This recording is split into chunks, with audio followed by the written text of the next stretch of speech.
back with comedian David Boyle, and I'm quitting alcohol. So, Boyle the gambler came out of his cave yesterday. I've barely put a bet on in the last, I don't know, fucking 2 years. I've probably had about 3 or 4 bets, but fucking yesterday, the stars aligned. I was paying a little bit of attention towards the cricket yesterday, Australia versus New Zealand, and this really shit bowler for New Zealand. He's shit. He's not even a bowler, but he's a spinner, and he took 5 wickets. And I was like, well, Australia has probably the best spinner, Nathan Lyon. He's going to bowl the next innings. He'll definitely take heaps of wickets. Let's see how much he's paying to be the highest wicket taker for Australia in the next innings. And I was thinking to myself, if it's around $2.20, that's pretty good and I'll take it. So I go to the betting website and I look at it and it's $3.80. And I'm like, that's fucking too good to be true, isn't it? That's insane. Nathan Lyon took 4 wickets in the first innings. This is not going to make sense to fucking most people, but this is my analysis. So Nathan Lyon, Australia's guy, took 4 wickets in the first innings, and usually spinners don't do as well in the early innings of a cricket match because the pitch is still holding together. The longer the game goes in test matches, the more the pitch deteriorates, and then the spinners come into play and they can spin the ball more. So I'm like, it's going to be day 4. Nathan Lyon's probably the best spinner in the world at the moment, maybe behind Jadeja and Ashwin for India.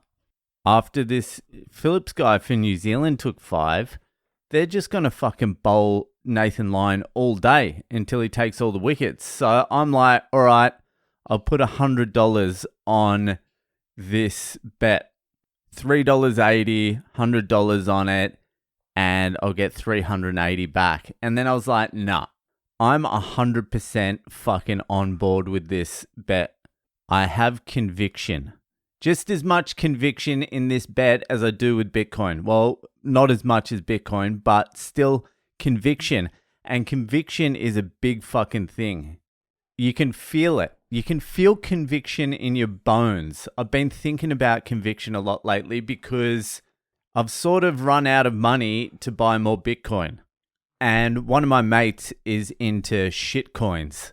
Just all the meme coins, all the dodgy fucking whatever. Like the new Doge coins coming through, like the Shiba Inus and all the fucking new bullshit coming through. And he's like, what you need to do is get in on these shit coins and then 10 times your money and buy some more Bitcoin. And I'm like, that's all well and good, but I don't know if these things are going to work or go up or whatever. They're just speculation. I have no conviction. How much money am I meant to put on these bullshit things and fucking wait? How long am I meant to wait to get the money out before I fucking buy Bitcoin? What if it goes down? Like, if it goes down, there's no guarantee it's going to go back up. These things aren't Bitcoin. These are like fucking lotteries.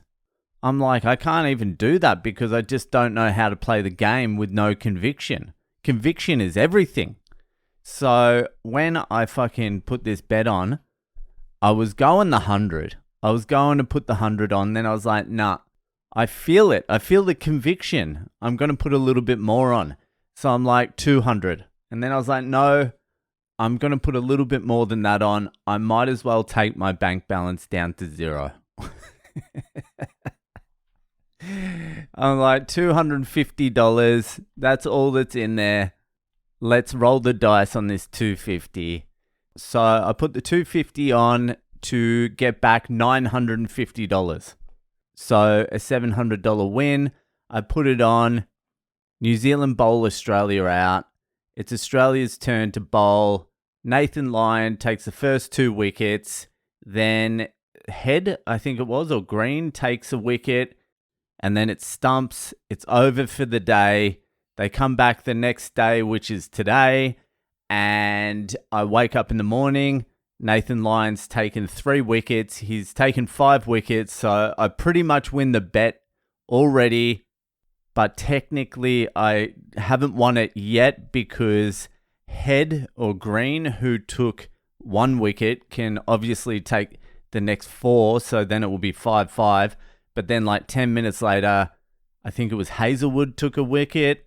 And I win the bet, $950, pay for the Sheraton, pay for the fucking sushi, that bullshit fucking sushi. Not only that, now I'm fucking addicted to gambling again. Can't wait to put my next bet on. Listen to Joe Rogan's fucking episode with the greatest gambler in the world. I'm thinking I'm the greatest gambler in the world now. Only problems can come from here. Only problems. It was fucking good though. It was one of those things where I'm just like, this is going to win. I know. This is how much conviction I had. I had to call up and put the bet on because the game was in play. And in Australia, you can't bet in-game. You have to call up and put the bet on. And usually that's enough to stop me from fucking putting the bet on because you have to speak to someone, you have to dial, you have to give them a code, you have to say your name. And usually I just can't be bothered doing that. But the conviction was there and I'm like, $250. Please put it on. Get me that cash. Anyway, great result for the Boyle. Now I can fucking put off work for another week. Keeps getting pushed out, and it's going to get pushed out a little further because the Degennies are back in the Boyle Inn. I got a few more Patreons came in today. I got Gav in Canada. The Canadians just keep coming for the Boyle. We got fucking David Casey, Big Dave. Big fucking Dave Casey. And we got fucking Bronson Chippendale. That is the biggest fucking male stripper name I've ever heard. Fucking thanks for joining, boys. The next Degenny Diaries will be out on Tuesday. If you want to listen to that or you want to be a fucking interviewee, join the Patreon. The link's at boylecomedy.com. You'll see it. Get on it. For now, that's enough, and I'll see ya the fuck later.